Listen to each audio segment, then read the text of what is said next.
said to him, I have given your master's grandson everything that belonged to Saul and his family. You and your sons and your servants are to farm the land for him and bring in the crops so that your master's grandson may be provided for. And Mephibosheth, grandson of your master, will always eat at my table. Amen. You may be seated in the presence of the Lord. Tell somebody I'm damaged, but I'm still good. They called me damaged goods, but I'm damaged, but I'm still good. I'm still good. I hear somebody in here. David had just been ordained as king of Israel, y'all. And he's feeling so blessed that he's seeking to bless someone else. Lord, somebody's seeking to bless you. There's somebody right now in the atmosphere.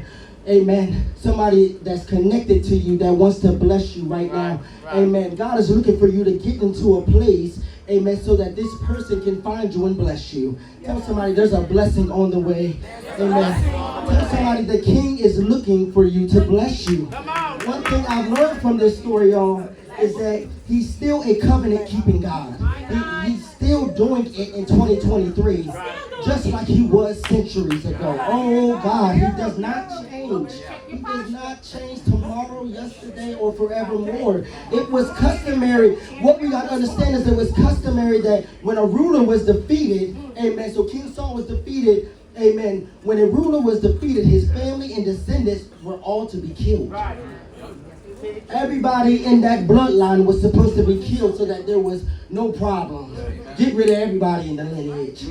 Get rid of every person with royalty in their blood. Amen. So that they don't try to reclaim the throne. Amen. Like a lot of medieval stuff, so that excites me. I don't know if we got Game of Thrones fans in here. Jesus. He was 5 years old when the news came out of Jezreel, meaning the valley of the deaths, of Saul and Jonathan's death from the battlefield. As a result of the death of Saul and Jonathan, this is what happened. The boy's nurse took him up and fled. He said, wait a minute, they're killing everybody. And this is the last of Saul's heirs right here. So let me take him. Let me take him. And you know what happened? Amen. The nurse was running and she was in such a hurry that she dropped him. She dropped him. And it's like if I was to drop my godson, amen, who's only 3 months old. Could you imagine being dropped at that age? Amen. He fell and he became lame. This boy I'm talking about is Mephibosheth. In that split moment, his life turned around. At that split moment, he realized he could never get a job where he'd have to walk. In a split moment, his life got shattered. A limitation was placed on his life, as innocent as he was in the equation. He lost something that was very dear to him. His ability to walk. His gift, amen, of walking. His ability to play around with the other kids at the playground. His ability to be normal, amen, like all the other kids, amen. He was dropped. There's some people in here, Pastor Nancy. There's some people in the church in general. There's some people in this world who have been dropped and the fall crippled them. Tell somebody what crippled you. Stacy, what crippled you? I was crippled by a mistake I made last year. I was crippled by the divorce a couple years ago. I was crippled by my past that they won't let me forget. I was crippled by people who I thought I could trust. I was crippled by family members I thought I could trust. I thought that he or she loved me, but instead they dropped me and left me to die. Amen. I thought I could trust these people. Amen. I was dropped even by the history of my family. I was crippled by it. Some of us are crippled by our family's history, but it has nothing to do with our destiny. Tell somebody the family's history has nothing to do with your destiny. David understood what it meant to be dropped. David understood it. The king understood what it meant to be abandoned. His family dropped him. Said, "Oh no, ain't nobody left." Next thing you know, David was in the field. He said, "Well, y'all done forgot about me." So he knew what it was to be dropped. His mentor dropped him. My God. I'm just a kid, and you mad at me, Saul? Like I done did something to you because the Lord anointed me. Tell somebody I was dropped. If we be honest though, the word says, Paul put it like this. We all fall short of the glory of God. I don't care if you're the chief apostles of apostles, the chief bishop of bishops, and the coaches. Amen. I don't care what you are. We all fall short of his glory. Meaning we've all been crippled by birth.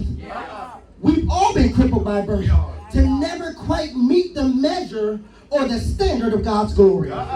But just because you were crippled from birth, just because you were born into an addiction, just because you were born into circumstances around you, it has nothing to do with your birthright. Tell somebody, my birth crippledness has nothing to do with my birthright.